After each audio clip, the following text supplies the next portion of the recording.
Hi everyone, this is the news from Western Armenia, especially for you. Aprahamian marks 10 years of Western Armenia's constitution. Lydia Margossian speaks on constitution's 10th anniversary. May victories were crucial. Hovik Avanesov. Armenian youth of Western Armenia face identity struggles. Life defended. Genocide. Armenians of Greece. Le Point covers the twice saved Armenian library. Storm hero Toumian remembered. The Baroness documentary shown in Yerevan.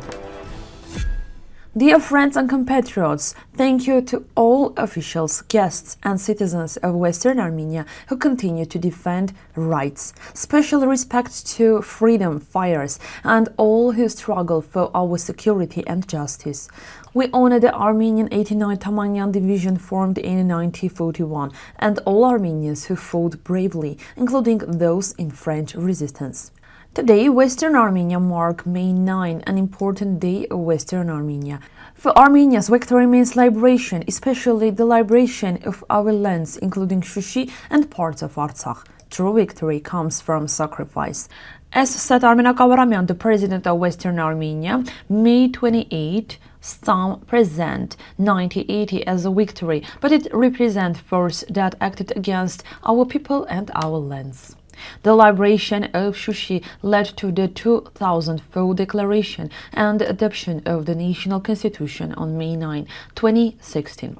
After years of struggle, Western Armenia was reborn with its constitution based on history, identity, sovereignty, and independence. Western Armenia is built on three principles: justice, continuity, and peace. It follows international law and conforms to the continuity of the Armenian state recognized in 1920, Armenag Aprahamian, president of Western Armenia. 10 years ago, the national constitution of Western Armenia was adopted based on the legal recognition of the unified Armenian state of 1920, including Woodrow Wilson's arbitral decision defending borders. The constitution rests on solid legal foundations, and I call on the nation to fully understand it. Yet, Western Armenia is the birthplace of one of the world's earliest states, with over 10,000 years of history supported by Allied recognition in 1920. Meanwhile, May 28 is wrongly celebrated as independence, though it reflects Azerbaijani independence. Armenian culture, music, and identity from Komitas to Aznavour stem from Western Armenia. Armenians are an indigenous people, and their right to self-determination is non-negotiable. Their constitution ensures the community of their statehood. Lydia Margossian.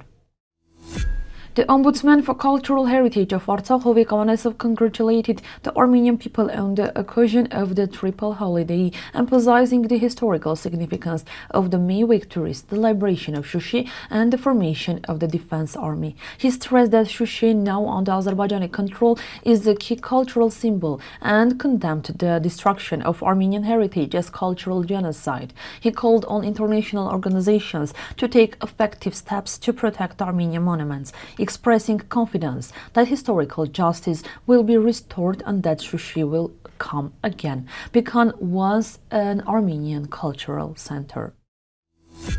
During a decision in Constantinople, Armenian youth spoke about identity challenges, discrimination, and the need to preserve their heritage. Speakers shared how Armenian identity often forces instability and brings prejudice. They discussed the use of alternative names for safety and recalled cases like Sevan Balakchan. They emphasized that identity is also culture, music, language, and memory, and highlighted the importance of connection with Armenia.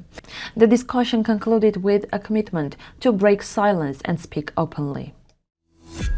On Sunday evening, May 10, an artist event dedicated to the victims of the genocide against Armenians was held at the Friendship Hall of the Ethnos municipality, organized in cooperation between the Union of Armenians of Greece and the municipality of Athens. The cultural program featured Margossian's folk music group and Avanesov Armenian folk dance ensemble, covering the audience of the spirit of national memory, resilience, and revival through Armenian culture. Performances connected memory, resilience, and revival. Organizers highlighted the importance of preserving historical justice and national memory. The French weekly Le Point featured the Newborn Library in Paris as a key center of Armenian heritage and the genocide history. The publication notes that it is one of the most important centers in the world for preserving Armenian cultural heritage and the history of the genocide against Armenians, operating under the Absence of the Genocide Against Armenians Benevolent Union. The library was founded in 1927 by Pogos Nubar Pasha and renowned intellectual Aram Antonian, who became its first director. Today, the collection includes approximately 45,000 books, more than 1,500 periodical titles, and 800,000 archival documents and 12,000 photographs. The library is headed by historian and doctor of science Boris Agatangeghos. Touman Torgum was a prominent figure of the Armenian national liberation movement who dedicated his life to the struggle of Armenians' freedom. He was born in 1879 in Shushi and studied at the Shushi Theological Seminary, where once his classmate was Agatangeghos. He organized armed groups and led resistance efforts in Sasun. He was killed in 1904 during a clash with Turkish forces. He remains a symbol of heroism and patriotism. The documentary about Baroness Caroline Cox was screened in Yerevan. It presents her humanitarian work, advocacy for Artsakh and support for Armenians since 1991. The film is based on stories and archives materials, allowing viewers to revisit her dozens of visits to Artsakh, the pilgrimage marking the 1700th anniversary of Christianity, and her dedication and support. The film was directed by Lilit Mukarchan, produced by Rozan Ghazarian, and produced by the company La Media with the support of London-based Bagrat Nazarian. So this was the all news for today. If you have any questions and you want something to learn, you can easily find Western Armenia's website and read everything there. Thank you for watching.